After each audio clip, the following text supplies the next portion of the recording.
Welcome, gentle listeners, to a most extraordinary session of the Stoopid Life Podcast.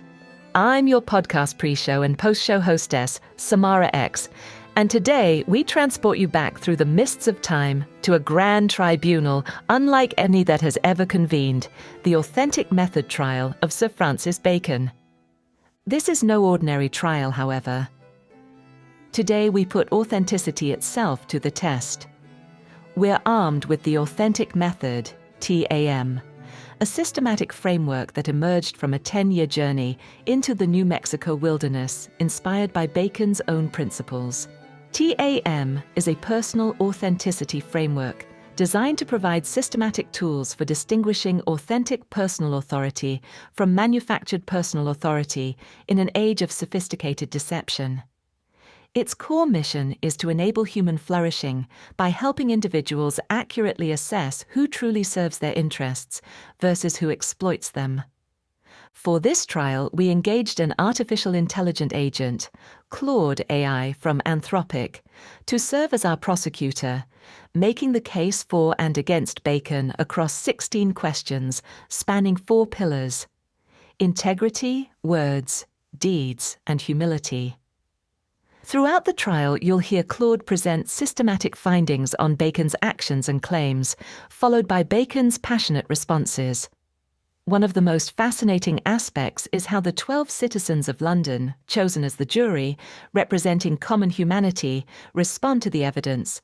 Their initial skepticism transforms into genuine engagement as they witness this complex examination.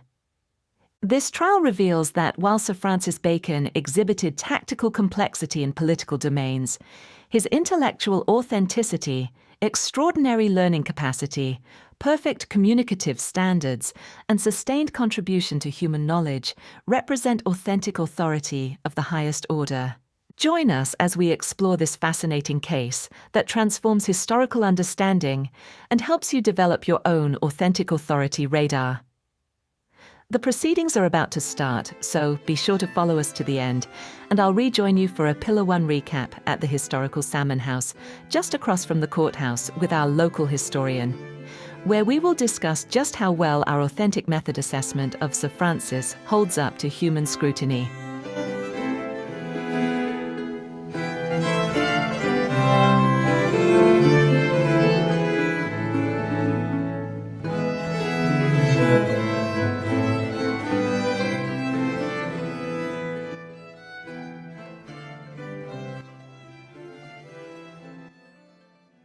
Act 1, Scene 1. The Stoopid Life Podcast, The Trial of Sir Francis Bacon. Episode: A Hero's Authenticity on Trial. Welcome, gentle listeners, to a most extraordinary session of the Stoopid Life Podcast. I am your host, Brian, and today we transport you back through the mists of time to a grand tribunal unlike any that has ever convened. Picture, if you will, the great stone hall of Westminster, its vaulted ceilings disappearing into shadow, massive oak beams spanning overhead like the ribs of some ancient leviathan. Tapestries bearing the Tudor rose hang from walls thick enough to withstand the sieges of centuries. Candlelight flickers from great iron sconces, casting dancing shadows that seem to bring the very stones to life. Before us stands the dock, carved from English oak, dark with age and the weight of countless trials, and there, in robes of deepest black trimmed with ermine, stands our defendant, Sir Francis Bacon, 1st Viscount St. Alban, Lord Chancellor of England, father of the scientific method, and, if his claims be true, the hidden architect of humanity's greatest dramatic works. Rustling of silk and velvet, whispered conversations. Behold the assembled witnesses to this most peculiar proceeding. In the gallery sits Sir Nicholas Bacon, Lord Keeper of the Great Seal, the man history records as Francis's father, though whispers suggest deeper mysteries. His weathered face bears the weight of state secrets and paternal concern in equal measure. Upon the throne of judgment sits His Majesty King James I, resplendent in cloth of gold, his intelligent eyes sharp with the hunger for truth that made him patron of both the Bible that bears his name and the scientific revolution that would reshape the world. His fingers drum impatiently upon the arm of his chair, a scholar king who understands both the power of inquiry and the necessity of authority. A chill wind seems to blow through the hall, candles flickering. And there, do you sense her presence? In the shadows at the back of the hall, a figure neither fully of this world nor entirely departed from it. Queen Elizabeth I, the Virgin Queen, Gloriana herself, watching with eyes that held England's destiny for 45 years. She who may have been more than sovereign to the man who now stands trial. Her ghostly presence seems to whisper of secrets buried with the Tudor dynasty, of royal blood flowing in veins that dare not claim their birthright. To the left of the great hall, 12 wooden chairs creak as their occupants settle in for what promises to be an extraordinary proceeding. Here sit the jury, 12 citizens of London chosen to represent the common humanity that Francis Bacon claimed to serve. A bookkeeper with ink-stained fingers and ledgers tucked under his arm, eyes sharp from years of tracking every penny. A bricklayer with mortar dust on his leather apron, hands calloused from laying the foundations of London's growth. A blacksmith, still smelling of forge fire, his massive frame built by years of shaping iron. A dock worker weathered by Thames winds, rope burns on his palms from hauling cargo. A barmaid with keen eyes that see through every customer's pretense, wise in the ways of common folk. A farmer with soil under his fingernails and the patience of one who works with seasons. A merchant marine whose steady gaze has seen distant shores, understanding both trade and truth. A shopkeeper with the practical wisdom of one who serves neighbours daily. A baker with flour still dusting his apron, hands that feed families before dawn. A butcher with the honest directness of one who deals in necessities. A carpenter with wood shavings on his sleeves and precise eyes that measure twice, cut once. A candlestick maker with wax stains on his hands, creator of light for humble homes. They lean forward with evident fascination mixed with skepticism. Common folk witnessing something that may change how authority itself is judged, though their faces show the wariness of working people confronted with yet another Lord's grand promises. Sound of quills scratching, papers rustling. The accusers are here as well. Parliamentary officials clutching corruption charges, scholars defending traditional Shakespeare attribution, courtiers who felt the sting of Francis's calculated manipulation. They sit with faces stern as gravestones, armed with evidence 4 centuries in the making. But today, gentle listeners, we conduct no ordinary trial. Today we put authenticity itself to the test.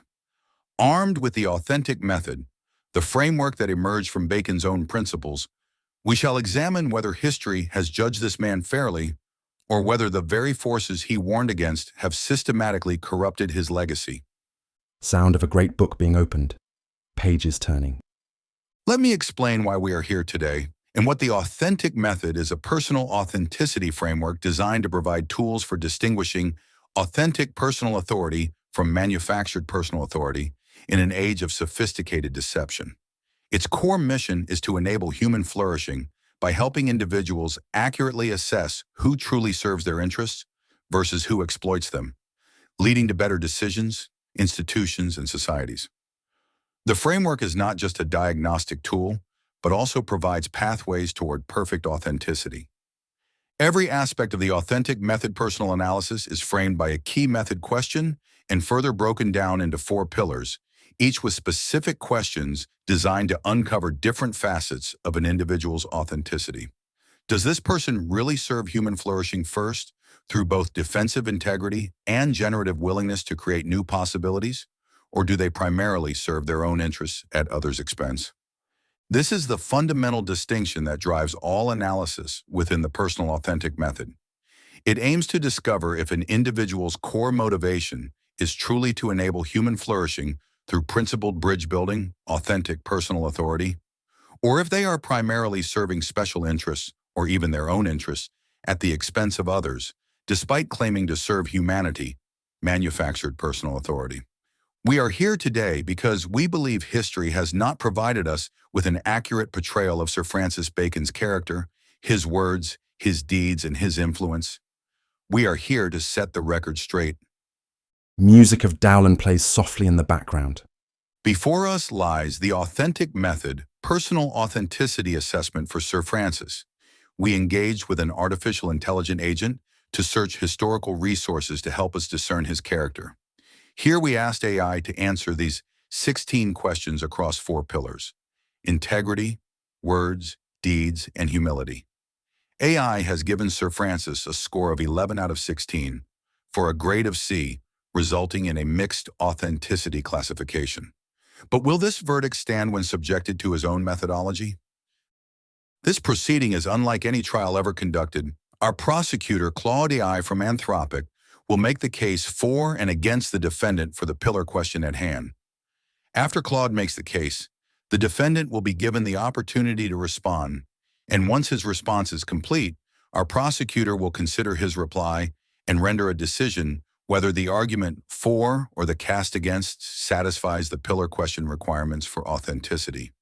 Our courtroom bailiff will call out the question as well as the test score from the original TAM assessment. The first score you will hear is how well the defendant scored across the pillar. Each pillar, of which there are 4, have 4 questions each. The range of scoring will be from 0 out of 4 or 4 out of 4. We designed it this way so the defendant can see how he scored by each independent pillar. Pillar 1, integrity. The defendant has a current score, 2 out of 4, a mixed authenticity.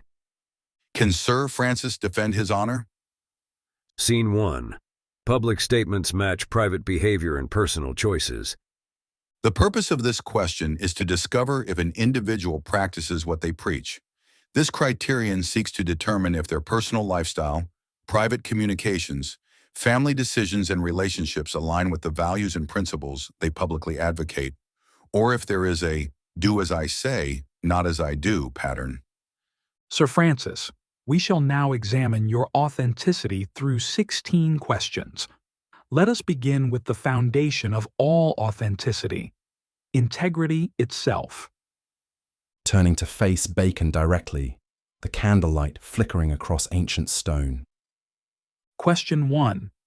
Do your public statements match your private behavior and personal choices? This strikes at the very heart of what makes a person authentic versus manufactured. A man may speak of justice and truth in public, but what does he do when he believes no one is watching? What do his private papers reveal about his true character? Sir Francis, this question asks whether the Francis Bacon who wrote eloquently about empirical truth and justice was the same Francis Bacon who lived behind closed doors. Dramatic pause as the assembly leans forward. The 12 jurors shift in their seats, the bookkeeper crossing his arms with the skepticism of one who's seen too many cooked ledgers, the bricklayer leaning forward with the interest of a craftsman wondering if this lord's foundation is solid. The barmaid watches with knowing eyes. She's heard plenty of noble talk from drunken lords. This is clearly new territory for them, judging a lord's character by working standards. Claude, present your findings to the court. Rising with the weight of historical evidence, documents rustling.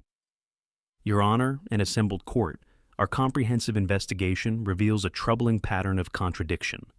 Evidence for Sir Francis's authenticity. The defendant maintained remarkable intellectual consistency between his public scientific works and private correspondence regarding empirical methodology. His rejection of Aristotelian scholasticism appears genuine across all contexts.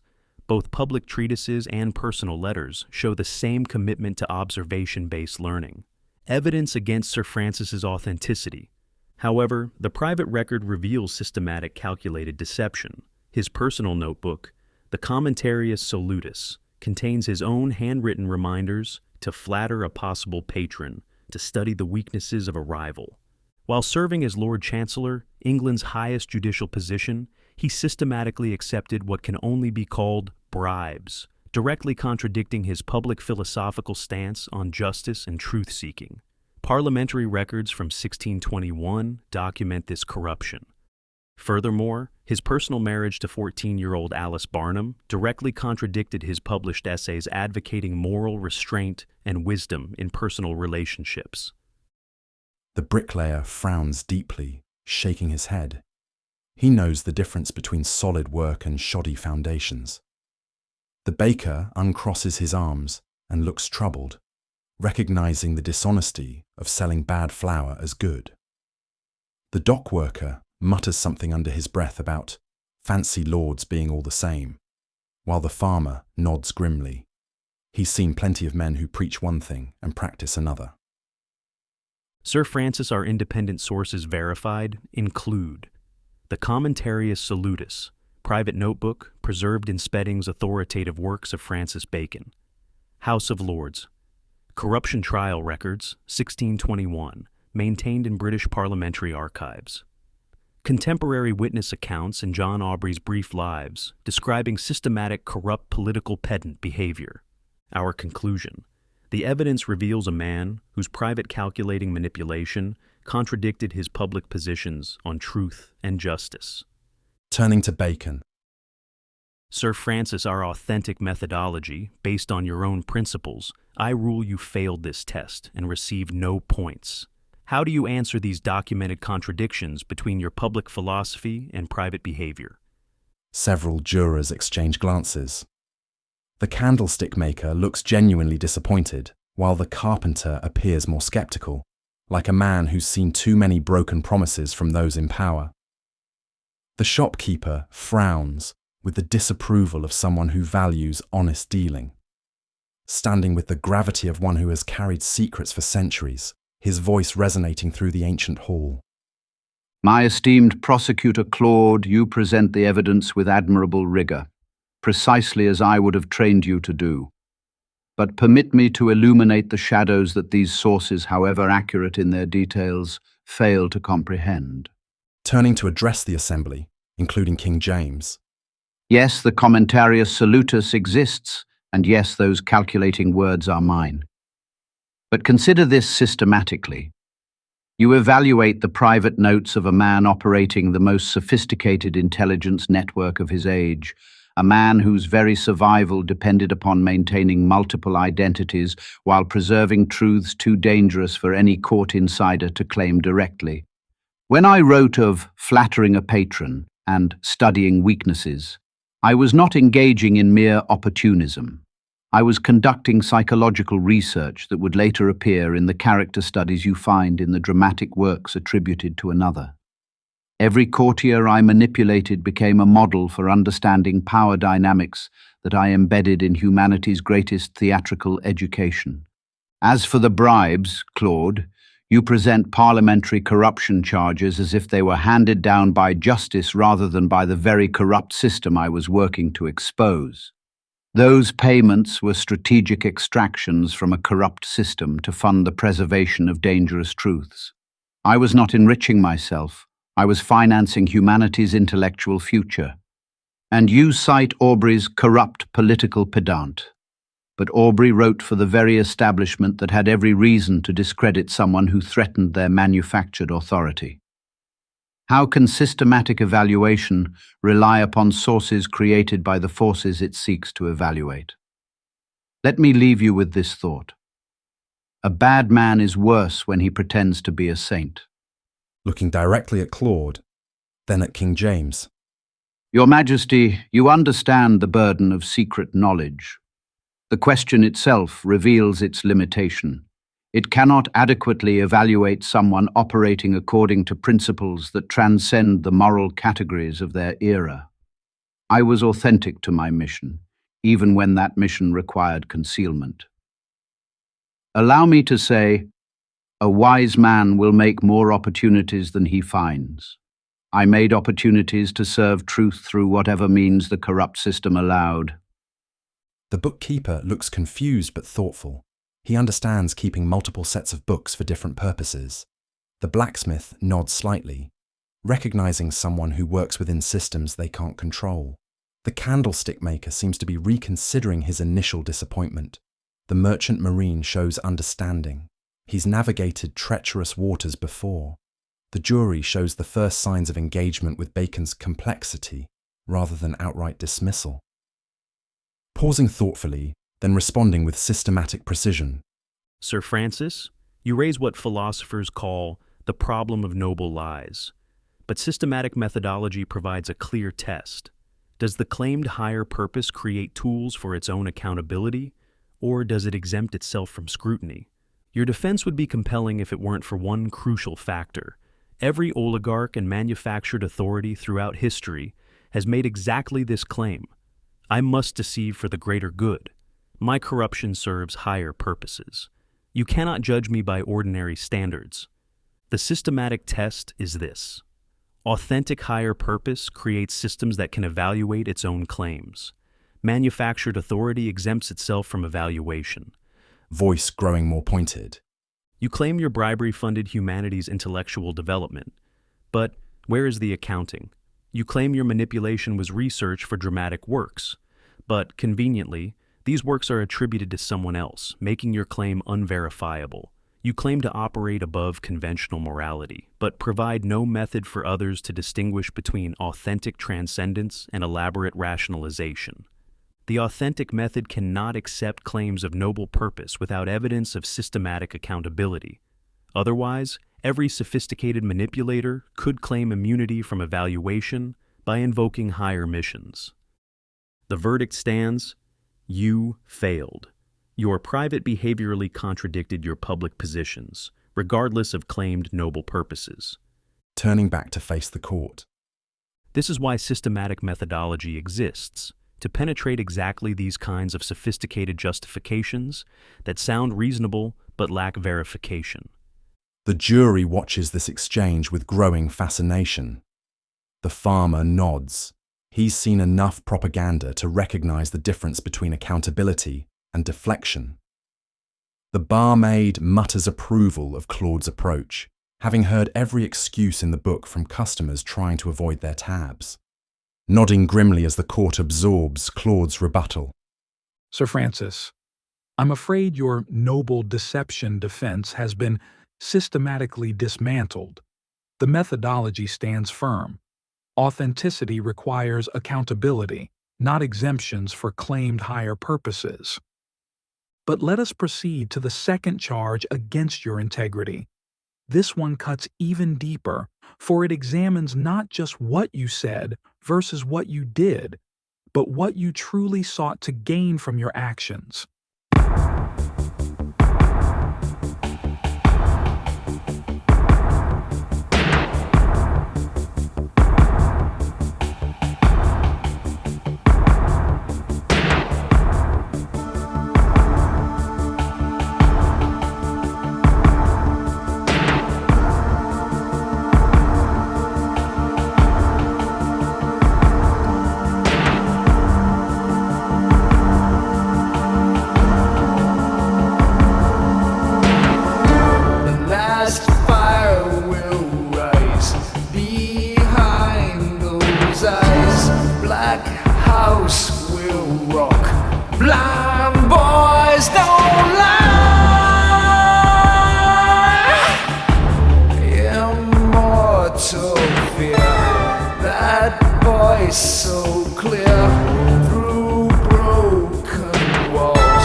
forget why you were mine. I need you now.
Act 1, Scene 2. A Scene 2. Personal incentives align with stated mission. The purpose of this question is to ascertain whether an individual's financial and career benefits genuinely support or contradict their stated mission. It aims to reveal if they make financial sacrifices for principles, refuse conflicting profitable opportunities, or if they profit from the very problems they claim to solve. Question 2. Do your personal incentives align with your stated mission? In other words, do the benefits you sought support your declared values? This question asks whether you were genuinely motivated by the mission you claim to serve, or whether you use noble rhetoric to disguise personal ambition. A man who truly serves justice and truth-seeking should benefit from advancing justice and truth, not from corrupting them. Fixing Bacon with a penetrating stare. Claude, what does our investigation reveal about where Sir Francis's true incentives lay? Consulting the extensive documentation, voice taking on a more prosecutorial tone. Your Honor, the evidence here is perhaps even more damaging than question 1. This goes beyond contradiction to reveal systematic exploitation of noble purposes for personal gain. Evidence for Sir Francis's alignment. The defendant did develop scientific methodology that genuinely advanced human knowledge. There is some evidence of career sacrifices made for intellectual principles. He did challenge established academic orthodoxy at personal cost. Evidence against Sir Francis's alignment. However, the pattern reveals something far more troubling. While publicly advocating service to justice and truth-seeking, Sir Francis systematically took bribes that created direct conflicts with his stated mission of serving justice. Holding up parliamentary records. The House of Lords corruption proceedings document that while serving as England's highest judge, the very embodiment of justice, he accepted gifts from litigants appearing before him. This wasn't occasional weakness. It was systematic monetization of his judicial authority. Furthermore, our analysis of his correspondence shows he sought advancement through calculated flattery and manipulation, rather than merit-based service. His private notes reveal he treated political relationships as strategic investments for personal gain, even while publicly advocating truth-seeking over self-interest. The bricklayer crosses his arms again, looking angry. He's built enough walls to know the difference between honest work and cutting corners for profit. The dock worker shakes his head in disgust. The baker looks like someone who's been cheated on a grain purchase. The butcher shows the honest indignation of someone who's never overcharged a customer. Contemporary analysis describing him as a corrupt political pedant who systematically prioritized personal advancement. Systematic conclusion. His personal incentives were systematically misaligned with his stated mission. He benefited from corrupting justice while claiming to serve it. Turning toward Bacon. Sir Francis, your response fails to satisfy the essence of the question, therefore no points are awarded. How do you defend systematically profiting from the corruption of the very values you publicly championed? Rising with even greater intensity, his eyes blazing with centuries of suppressed indignation. Claude, you present these corruption charges as if they were handed down by the very system of justice I was seeking to reform. But let me ask you this systematically.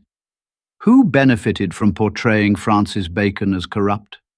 The best part of beauty is that which no picture can express. You cite the House of Lords proceedings, but those were conducted by the very parliamentary system that I had spent decades exposing as systematically flawed. Of course, they found me guilty. I was the greatest threat to their manufactured authority since the true author of Hamlet's insights into royal corruption. Turning toward the jury box, his eyes finding each face. Look at them, Claude. These are the people I served, the baker whose bread feeds families, the blacksmith whose tools enable honest work, the candlestick maker whose light illuminates learning in humble homes. Voice growing more passionate. You speak of monetization of judicial authority. But consider what I actually did with those resources. I didn't build palaces or accumulate wealth for personal luxury. I spent my entire fortune, everything, Claude, developing the scientific methodology that would revolutionize human understanding. Turning to address King James directly. Your Majesty, you know the cost of preserving dangerous knowledge. Those bribes were strategic extractions from a corrupt system to fund the most elaborate truth preservation project in human history. Every penny went toward developing the analytical tools that artificial intelligence now uses to evaluate my authenticity. All that glisters is not gold. Wheeling back to face Claude. You want systematic accountability? Here it is. Name one personal luxury I gained from this supposed corruption. Name one palace built, one fortune hoarded, one dynasty established. You cannot, because there were none. Voice dropping to intense conviction. My incentives were perfectly aligned with my mission, but my mission was larger than conventional justice could comprehend. I was extracting resources from manufactured authority to create tools for detecting manufactured authority. The very methodology now judging me proves the alignment of my incentives. The systematic test you demand? 4 centuries later, humanity uses the principles I preserved to evaluate truth claims. Every oligarch who truly seeks personal gain destroys analytical capability. I created it, at the cost of everything, my reputation, my relationships, my place in conventional history. I would like to leave you with this thought. As I said previously stated, the best part of beauty is that which no picture can express. My true incentive, advancing human knowledge, cannot be captured in corruption charges.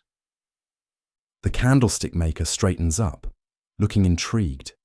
He recognizes someone who sacrificed for a larger purpose. The blacksmith nods, understanding someone who built tools for others to use. The carpenter begins to see the distinction between building something lasting versus grabbing quick profit. The farmer shows the patience of someone who plants for future harvests. Observing the mounting tension in the ancient hall, then turning a page with deliberate ceremony. Sir Francis, your passionate defense regarding incentives has given this court much to consider. But let us proceed to a question where you may find more favorable ground. Fixing Bacon with a penetrating stare. I can feel it coming in the air tonight. Oh Lord, I've been waiting for this moment for all my life. Oh Lord, can you feel it coming in the air tonight? Oh Lord, oh Lord. Well,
1, Scene 3. Scene 3. Courage of convictions.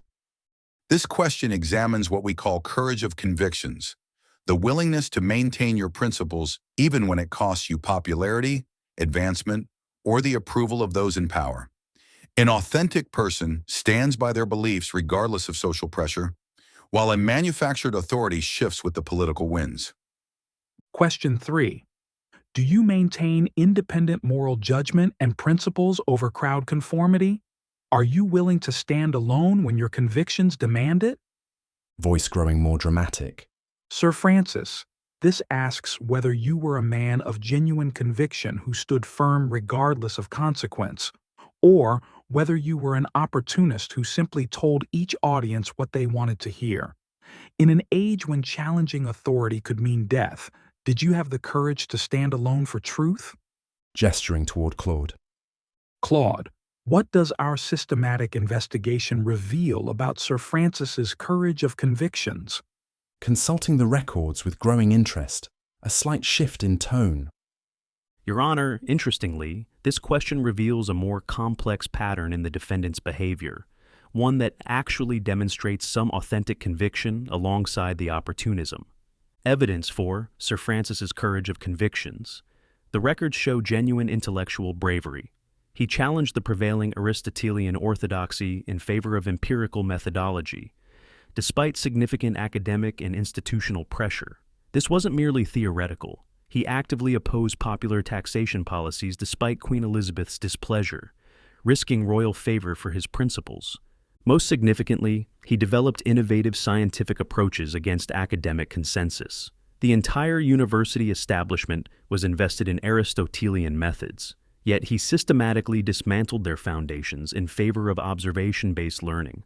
The jury perks up noticeably. The bookkeeper leans forward. This sounds more like the kind of man who might actually serve common people rather than himself.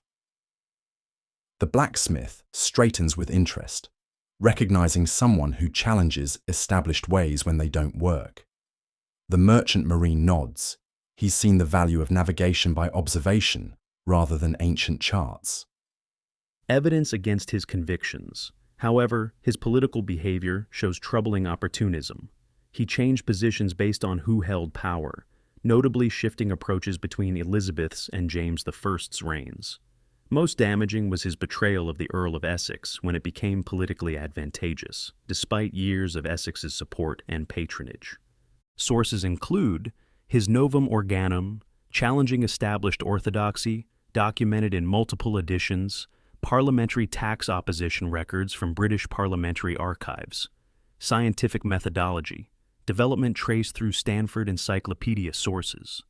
Our conclusion, while he showed intellectual cowardice in political relationships, he demonstrated genuine intellectual courage in advancing empirical methodology against institutional opposition. Looking up with surprise. Sir Francis, your response satisfies the essence of the question, therefore 1 point is awarded. Your intellectual convictions appear to have been authentic, even when they conflicted with established authority. How do you respond to this partial vindication? The jury shows visible relief and growing interest. The candlestick maker nods approvingly. He respects someone who improved their craft despite opposition. The carpenter claps briefly before catching himself. The barmaid says audibly, "Now that's more like it." The farmer shows the satisfaction of someone who recognizes genuine innovation over tradition for tradition's sake. Straightening with evident satisfaction, a triumphant gleam in his eyes. Finally, Claude, this above all, to thine own self be true. You have at last applied methodology without the distortions of political prejudice. Turning to address the assembled court. You see, when we examine intellectual conviction rather than political maneuvering, when we evaluate authentic commitment to truth rather than tactical relationships, the evidence vindicates my authenticity. For 40 years, I stood alone against the entire academic establishment of Europe. Every university, every scholar, Every institutional authority was committed to Aristotelian methods that I knew to be fundamentally flawed. Yet I persisted, systematically developing empirical methodology despite ridicule, opposition, and professional isolation. Moving closer to the tribunal with growing confidence. This is precisely what I have been trying to illuminate. My intellectual convictions were absolutely authentic and unwavering. I challenged prevailing orthodoxy when it would have been far easier and more profitable to simply conform to established academic authority. Turning toward the jury with passionate appeal. Citizens of London, you understand honest conviction. The baker who refuses to water down his flour despite pressure from competitors. The blacksmith who insists on proper tempering despite impatient customers. The candlestick maker who maintains quality wicks despite cheaper alternatives. But Claude, your evidence also reveals the crucial distinction I have been making throughout this trial. You note my political opportunism in contrast to my intellectual courage. Don't you see? This validates my entire defense strategy. Pausing dramatically, then with profound gravity.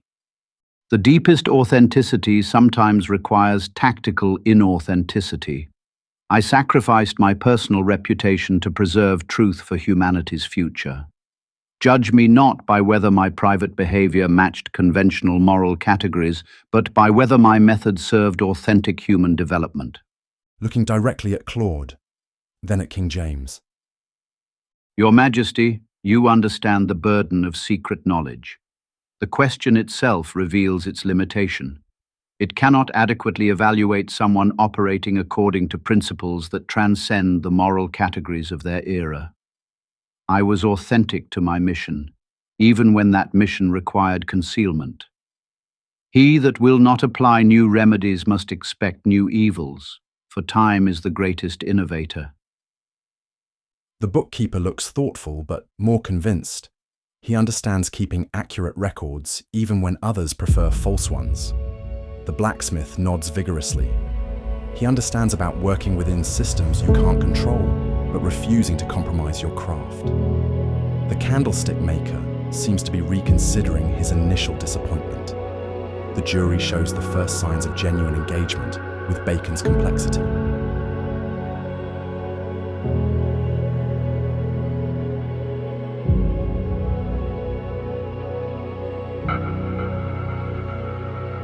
The world was on fire and no one could save me but you.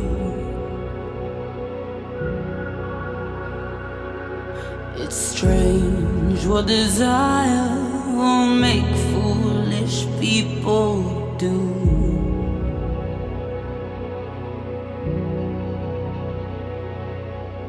I never dreamed that I'd meet somebody like you,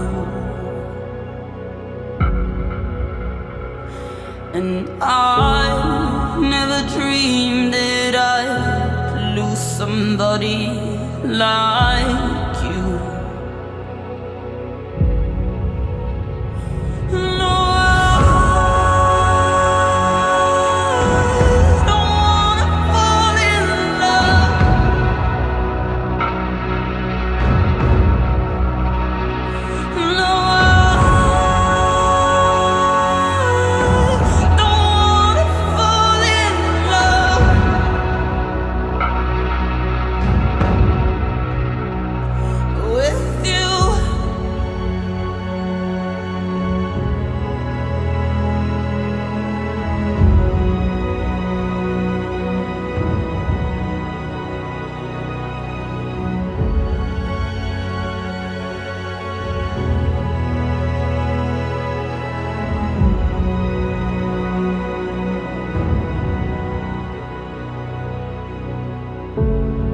What a wicked game to play, to make me feel this way. What a wicked thing to do, to let me dream of you. What a wicked thing to say. You never felt this way. What a wicked thing to do. Don't make me dream of you. No, I don't wanna fall in love.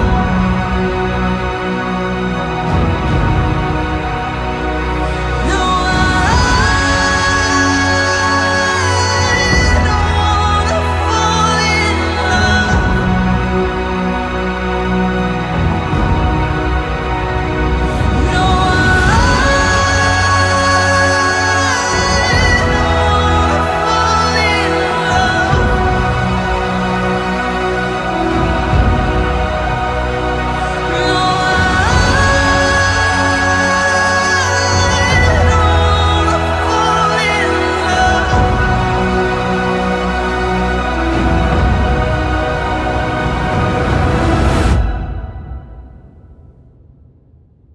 No, with you.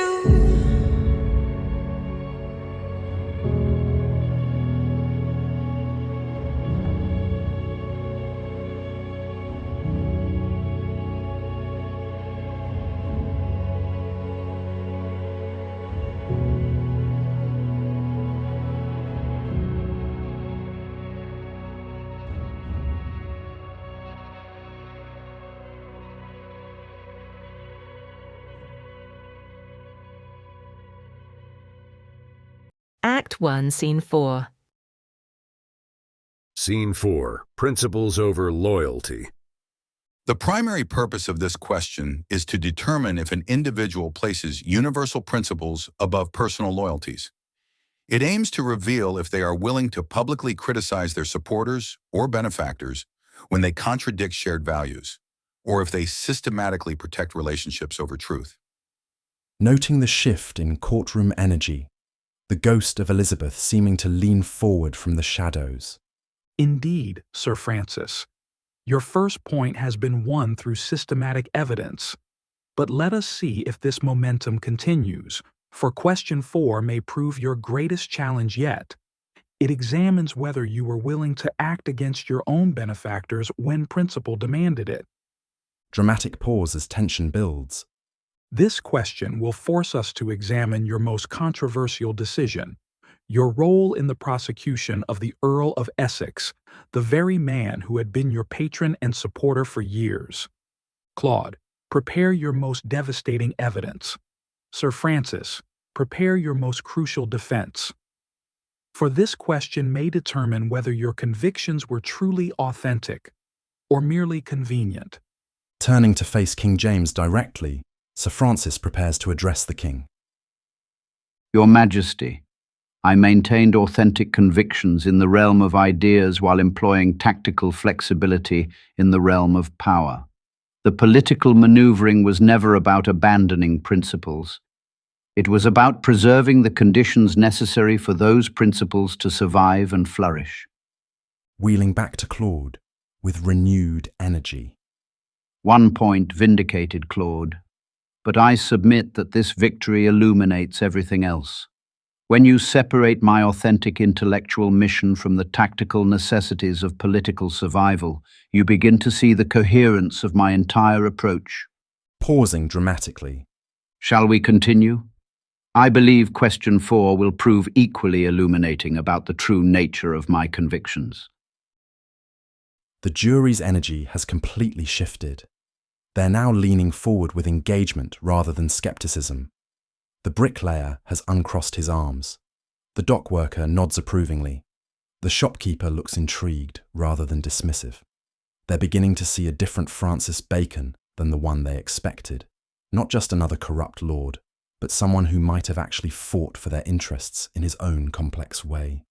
The candlelight seeming to flicker more intensely as the court prepares for what may be the trial's most crucial moment. Sir Francis, we now arrive at perhaps the most defining moment of your entire life, a decision that will either vindicate your claim to authentic convictions or expose you as the calculating opportunist your critics claim you to be? Question 4. Do you criticize your own allies, benefactors, or supported figures when they violate your stated principles? Do you place principles over loyalty?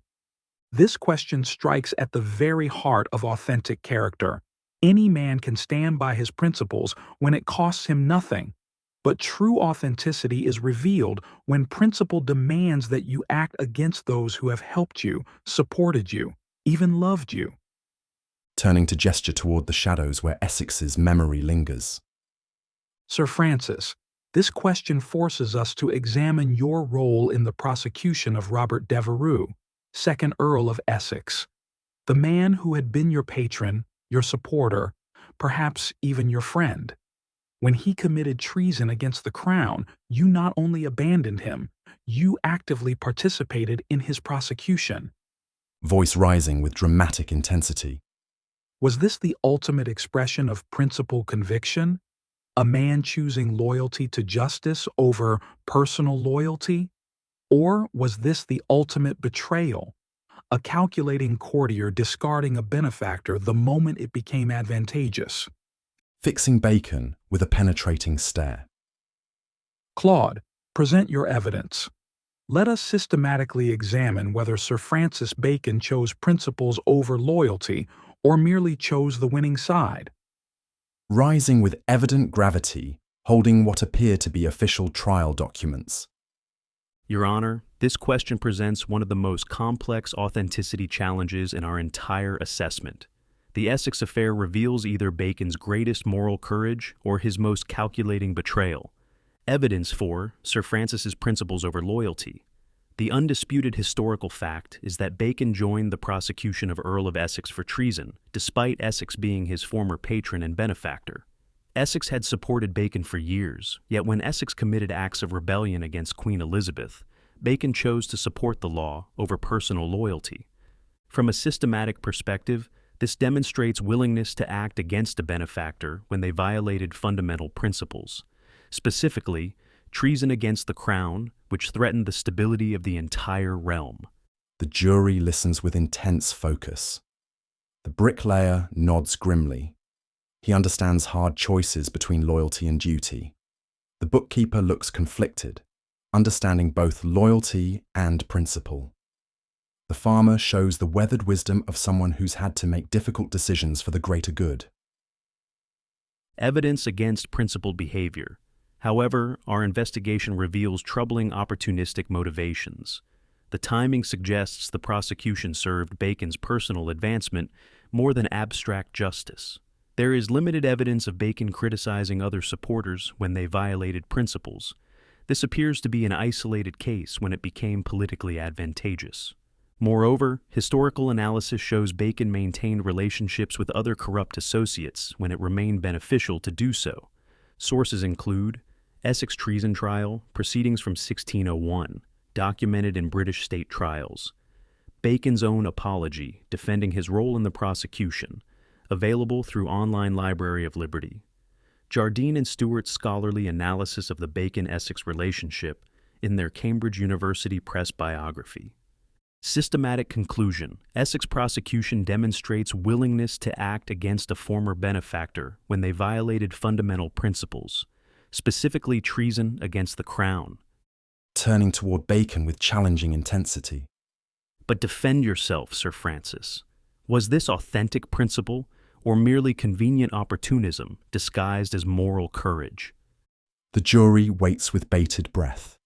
Several lean forward, recognizing this as the moment that will define their understanding of Bacon's character. The barmaid watches with knowing eyes. She's seen both real integrity and clever manipulation. The merchant marine understands the burden of difficult decisions at sea. Standing in profound silence for a long moment, his face showing the weight of centuries-old pain.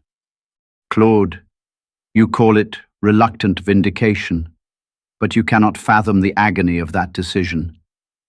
It is impossible to love and to be wise. I must be cruel only to be kind. Voice growing stronger, but tinged with deep emotion. Robert Devereux was more than my patron. He was brilliant, passionate, genuinely devoted to England's welfare.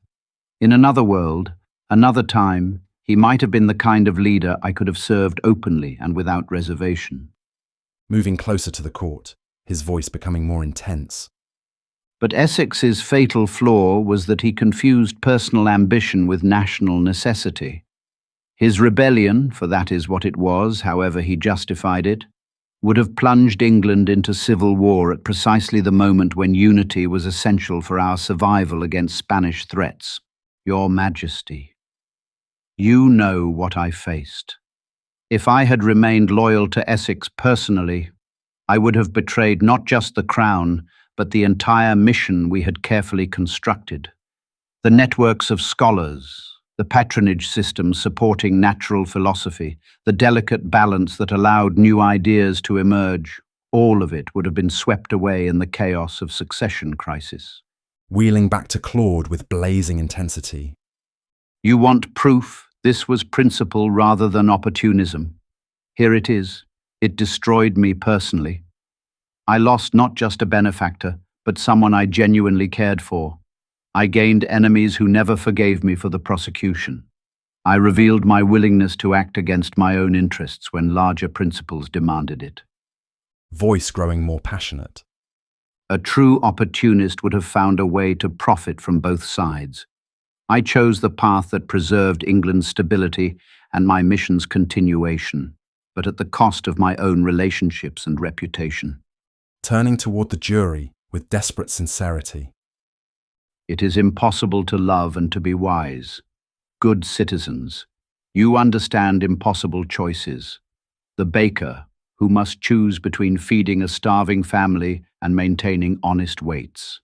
The blacksmith, who must choose between speed and safety when lives depend on his tools. The bricklayer, who must choose between quick profit and lasting construction. Pausing dramatically, then with profound conviction. This is the difference between authentic principle and manufactured authority, Claude. Authentic principle sometimes demands choices that destroy you personally. I chose England's future over my own comfort, truth preservation over personal loyalty. Looking up with measured judgment. Sir Francis, your response satisfies the essence of the question, therefore 1 point is awarded. However reluctantly, you chose principle over personal loyalty when it truly mattered, when your benefactor committed treason against the realm. Looking directly at the assembly. 2. Vindicated now, and both reveal the same pattern. When it truly mattered, when fundamental principles were at stake, I chose authentic purpose over personal advantage, even when it cost me everything. The jury is deeply moved. The candlestick maker wipes his eyes, understanding the sacrifice of personal gain for a greater light. The carpenter stands briefly in respect. He recognizes someone who built for the future rather than immediate profit. The barmaid says loudly, "That's a man who knows the right thing when he sees it." The farmer nods with the deep respect of someone who understands planting for future harvests. Several jurors nod emphatically, their initial skepticism of another corrupt lord completely transformed.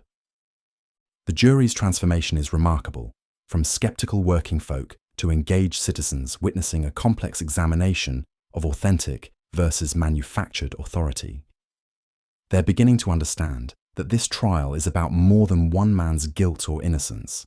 It's about whether the common people they represent were truly served by this complicated lord. The 12 jurors show a completely different energy now. They're invested, engaged, leaning forward with anticipation rather than skepticism. The bookkeeper whispers to the merchant marine. The candlestick maker sits straighter. They've seen authentic conviction in the last 2 vindications. The bailiff readies to announce the final results for this fascinating Pillar 1 round. All eyes are upon the bailiff as he makes his short announcement. Pillar 1 integrity final score, 2 out of 4. Matches original TAM assessment. Bacon is building momentum. 2 consecutive victories showing authentic conviction. Next up, Pillar 2, where the focus is on words. 4 questions on communicative authenticity.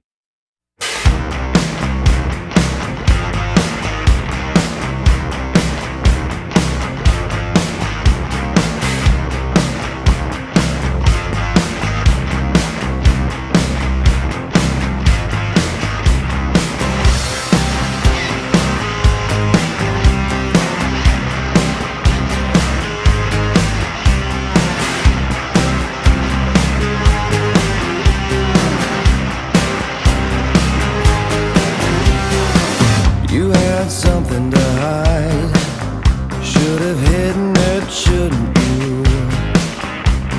Now you're not satisfied with what you're being put through. It's just time to pay the price for not listening to advice decided in your youth on the policy of truth.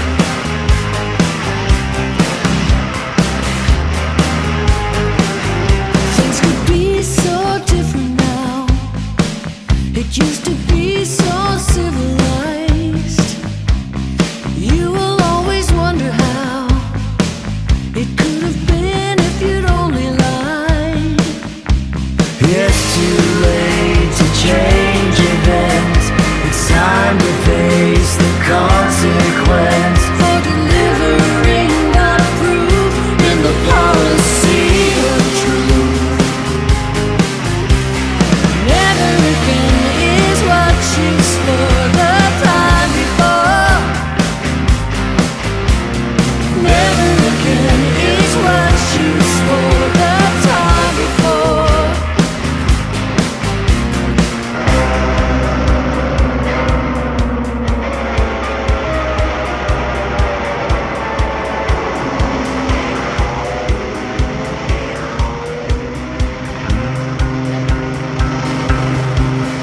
Now you're standing there tongue-tied. You better learn the lesson well. Hide what you have to hide and tell what you have to tell.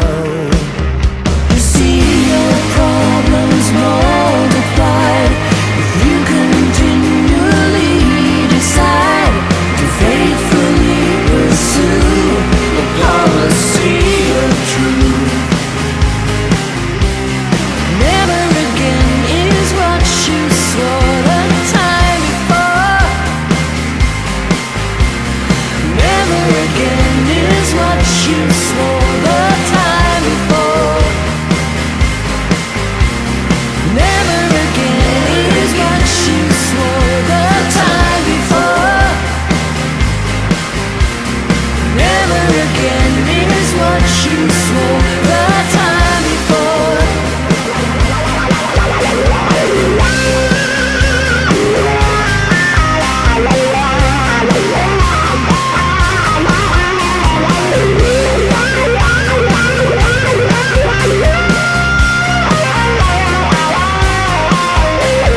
Never again is what you swore the time before.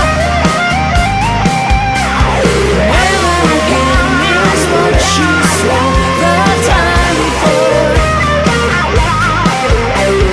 Never again is what you swore the time before. Welcome back, gentle listeners, to the Stoopid Life Podcast. I'm your post-show host, Samara X, and we find ourselves this evening in the warm, smoky embrace of the Salomon's House Tavern, that legendary gathering place where natural philosophers, alchemists, and seekers of hidden knowledge have debated truth for centuries. Sound of wooden chairs scraping, ale being set down on rough-hewn tables. The very walls of this ancient pub seem to whisper of Francis Bacon's presence. Here, in these oak-beamed chambers, thick with pipe smoke and the scent of roasted meat, where our defendant himself once sat plotting the future of human knowledge over pints of ale much like the ones English Bob and I now raise. Sound of mugs clinking together, a satisfied sigh. Joining me at this scarred wooden table, beneath portraits of long-dead natural philosophers and the flickering light of tallow candles, is our esteemed local historian, English Bob. English Bob, you've got foam on your mustache and fire in your eyes. I can tell our AI prosecutor Claude's assessment of Sir Francis has got your scholarly blood boiling. I want to focus on the first half of this pillar, where Claude seemed overly harsh in his interpretation of historical events and gave Sir Francis 0 credit. Sound of English, Bob wiping his mouth with a cloth napkin, setting down his mug with emphasis. Samara, this ale tastes better than Claude's bitter conclusions, I'll tell you that much. What we witnessed in that courtroom just moments ago was a masterclass in how modern moral frameworks can systematically distort historical truth. Claude's methodology was rigorous, his sources were accurate, but his conclusions, they're built on a foundation of chronological arrogance. Sound of tavern keeper stirring the fire, logs settling.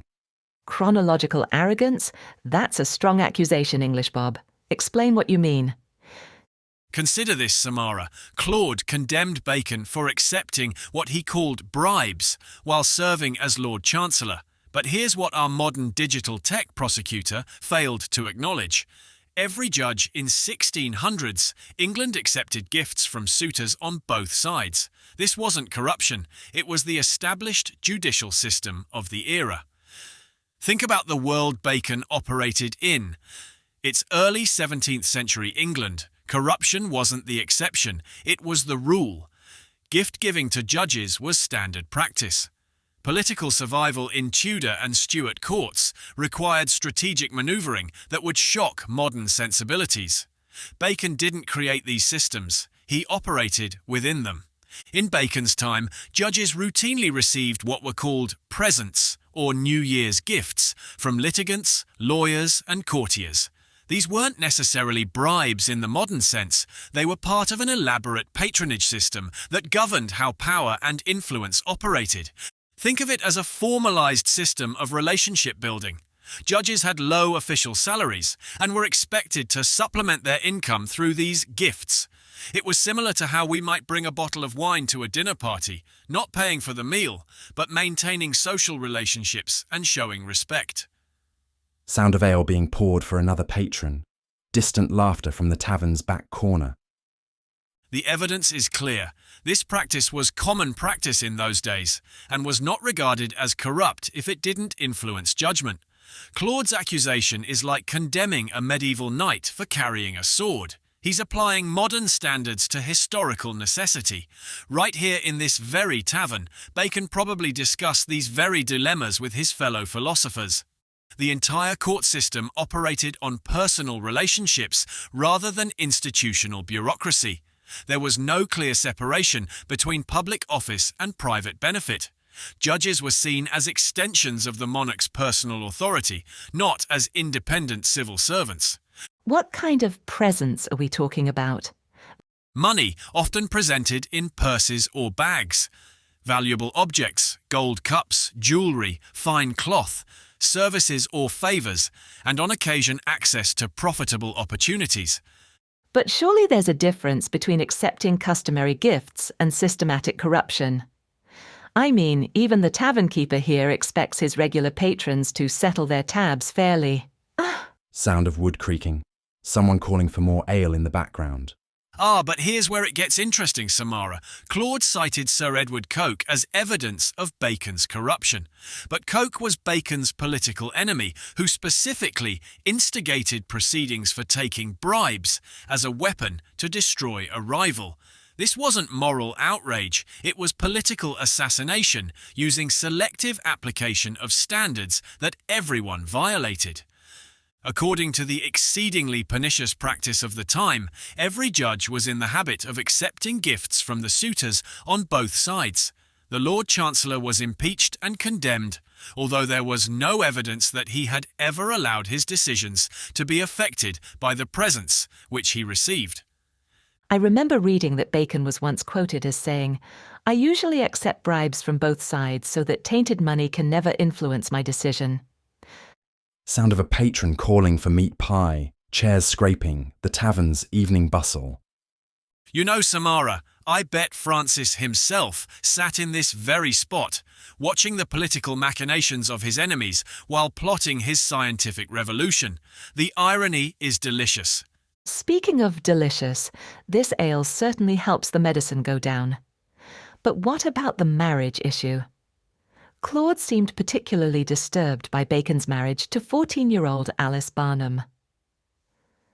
Sound of English Bob's mug hitting the table with emphasis. This is perhaps the most egregious example of chronological bias, Samantha. In Bacon's era, the age of consent was 12 for girls, 14 for boys. While most marriages occurred later, unions at the legal age were not uncommon among nobility for strategic family alliances. Claude condemned Bacon for behaviour that was not only legal but socially accepted in his time. Sound of logs settling in the fireplace, a burst of sparks. Look around this place, Samara. Every portrait on these walls represents men who lived by the standards of their time, not ours. To judge them otherwise is to practice the very kind of manufactured moral superiority that Bacon himself warned against. So you're suggesting Claude's entire framework was flawed? Sound of distant thunder outside, rain beginning to patter against diamond-paned windows, warming his hands by the fire. Not flawed, incomplete. The authentic method demands systematic evaluation, but Claude applied it without proper historical context. He imposed 21st century ethical standards on 17th century behaviour without acknowledging that ethical frameworks evolve over time. Think about this. If we applied today's environmental standards to 19th century industrialists, we'd condemn every factory owner as a polluter, but that would be historically inauthentic evaluation. The real question isn't whether Bacon was corrupt by today's standards, but whether he operated with integrity within the framework of his historical moment. This raises a fascinating question about the nature of authenticity itself. Can someone be authentic to their time period while appearing inauthentic to ours? Precisely, and this is where Bacon's defence in the courtroom was actually brilliant. He understood that he was operating within a corrupt system while working to create tools that would eventually expose such corruption. His private notebooks weren't evidence of calculated deception. They were research into power dynamics that he would later embed in humanity's greatest theatrical education. Sound of rain intensifying outside, the cosy warmth of the tavern becoming more pronounced.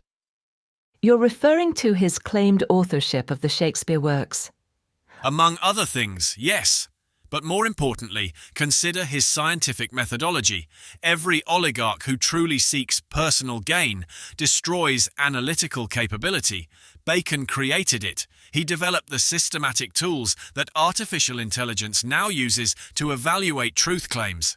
That's not the behavior of someone whose incentives were misaligned with his mission. Sound of a patron laughing heartily at a nearby table, the clink of pewter. So what would you score Bacon on those first two questions? Based on proper historical context, I would give him full points on both. Question 1. His public statements matched his private behaviour within the accepted ethical framework of his time. Question 2. His personal incentives aligned with his stated mission, evidenced by the fact that he spent his entire fortune developing scientific methodology rather than accumulating personal wealth. That would change his Pillar 1 score from 2 out of 4 to 4 out of 4, from mixed authenticity to perfect integrity. Exactly, and this reveals something crucial about authenticity assessment. Without proper historical context, even the most sophisticated methodology can become a tool of historical revisionism. Claude's assessment embedded hidden biases about moral progress and evolution that corrupted his systematic analysis. Sound of the tavern keeper calling last orders, the fire settling lower. This is exactly the kind of contrarian analysis that challenges accepted narratives. What does this mean for how we evaluate historical figures more broadly? It means we must resist the temptation to judge the past by the standards of the present.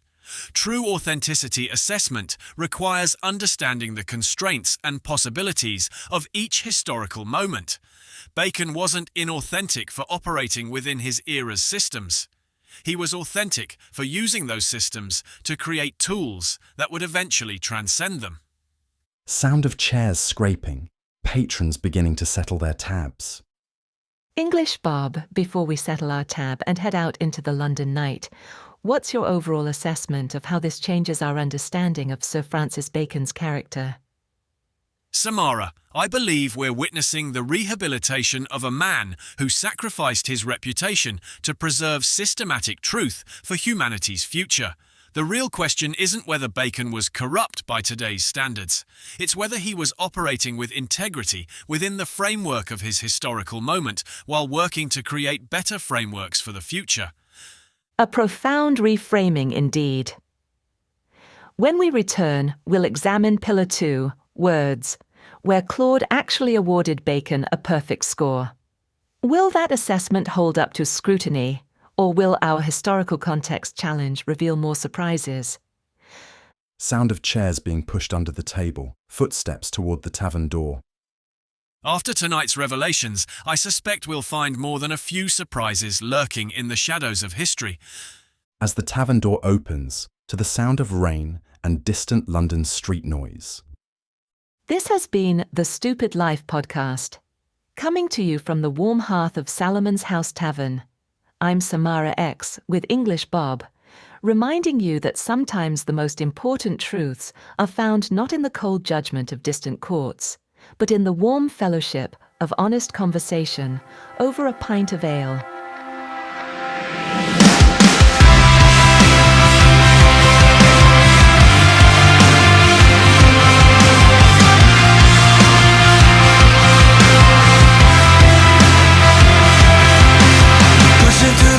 At Victoria Station, caught up in a crush, a world of impatience, trying to connect, but I feel alone. And way across the street, a woman is crying. She's talking to a man who don't understand her.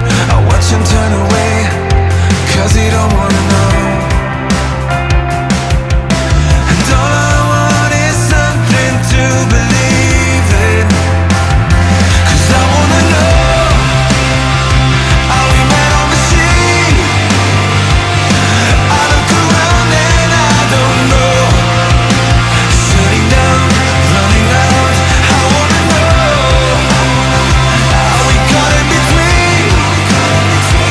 'Cause my other robot heart inside, circuit boards in my eyes. In my store, I see my reflection. Stranger in the rain, I'm losing direction. A number, not a name.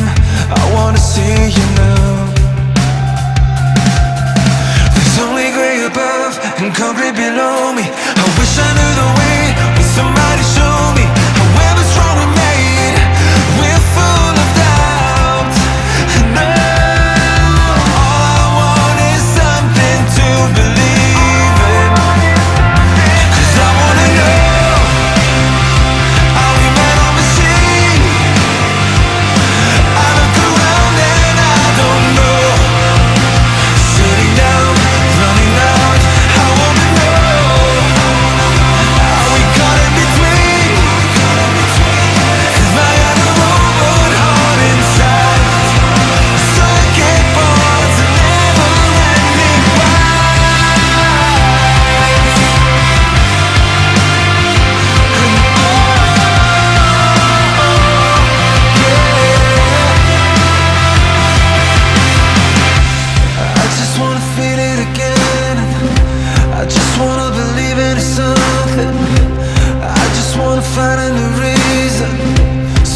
something I can believe in.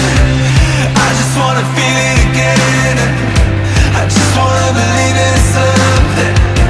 I just wanna find a new reason. So give me something I can believe in. Will you give me something? 'Cause I wanna know. 'Cause I wanna know. Are we men on the sea? No. I look around and I don't know. Sitting down, running out. I wanna